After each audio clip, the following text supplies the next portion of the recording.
చేస్తున్నారని కూడా తెలుస్తుంది. మనం చూడొచ్చు అసలు వాళ్ళని ఎంత రోదిస్తున్నారో చూడండి. ఒకసారి ఆ చిన్న పాపతో చిన్న బిడ్డతో మాట్లాడే ప్రయత్నం చేద్దాము. నాన్న వస్తుండేనా ఇంటికి? అప్పుడప్పుడు ఇంటికి నాన్న వస్తుండేనా? అంటే అమ్మని కొట్టడం అట్లాంటివి ఏమైనా చేస్తుండేనా?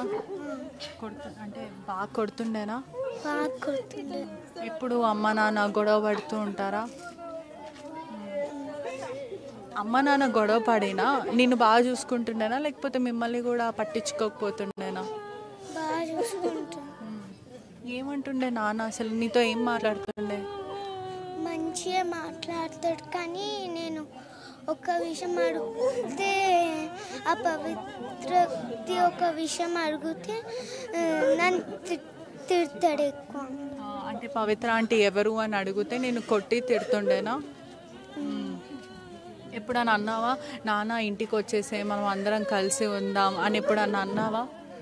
అన్న వస్తానని రాలేదు. ఎప్పుడు రాలేదు. కానీ మీరు అడిగారా ప్రేమతో వచ్చేసే నాన్న మనం అందరం కలిసి ఉందామని అన్నారా?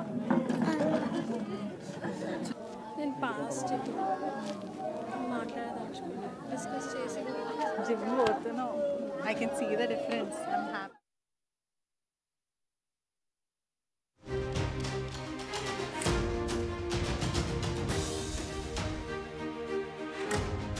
చిన్న బిడ్డలు అని కూడా పూర్తిగా తెలుస్తూ ఉంది. ఒక్కసారి బాబుతో కూడా మాట్లాడే ప్రయత్నం చేద్దాము. అదే ఇక చిన్న బాబు కూడా ఇక్కడ ఉన్నారు. చెప్పండి, ఇప్పుడు ఇన్ని గొడవలు జరుగుతున్నప్పుడు కూడా భార్య ఎందుకు పోలీసులని ఎప్పుడు ఆశ్రయించలేదు? అంటే ఇప్పటి వరకు పబ్లిక్లో కానీ ఇండస్ట్రీలో కానీ పవిత్ర అనే భార్య అని అనుకుంటున్నారు. వాళ్ళే మొత్తం చెప్పుకున్నారు, చేసుకున్నారు. కానీ తను ఎప్పుడు ఇప్పటిదాకా మా అత్త వాళ్ళ అమ్మగారి సైడ్ మేము వాళ్ళ మమ్మీ వాళ్ళ అక్క కూతుర్ని ఎవరికి చెప్పలేదు. తను అత్తగారు వాళ్ళకే చెప్పింది, చేసుకుంది, కానీ ఆమె ఎవరికి చెప్పలేదు ఇంతవరకు కూడా. తను వస్తాడని చూస్తుంది. ఇట్లా సడన్గా అవుతుందని అనుకోలేదు తను. ఒకసారి వాళ్ళ కుటుంబంకి సంబంధించిన తల్లిగారు మరి మదర్తో ఒక్కసారి వాళ్ళ తండ్రితో మాట్లాడే ప్రయత్నం చేద్దాము.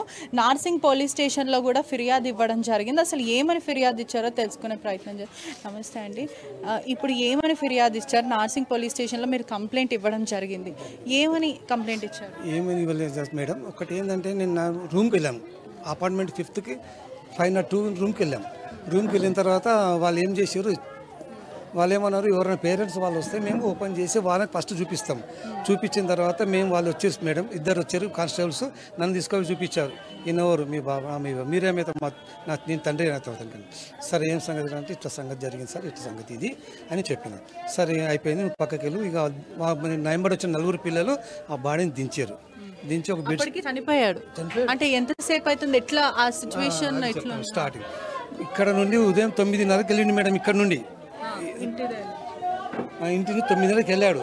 9:30కి వెళ్ళాడు, 10కి రాలేదు, 11 రాలేదు, 12 రాలేదు, పొద్దున ఒక్కటి లంచ్కి రాలేదు. ఫోన్ చేస్తే ఫోన్ ఎత్తుతే లేడు. ఫోన్ అతని దగ్గరనే ఉన్నది. అతని దగ్గర ఉన్న తర్వాత మేము మా కోడలు ఏం చేసింది, ఇద్దరిని పంపించింది అక్కడికి. పిల్లల్ని పంపిస్తే ఆంటీ ఆ రూమ్ దగ్గర సప్పుడు వస్తుంది, రింగ్ అవుతుంది. అక్కడున్న వాచ్మెన్ పిలిచారు. ఈ పిల్లలు వాచ్మెన్ పిలిస్తే సార్ ఈ డోర్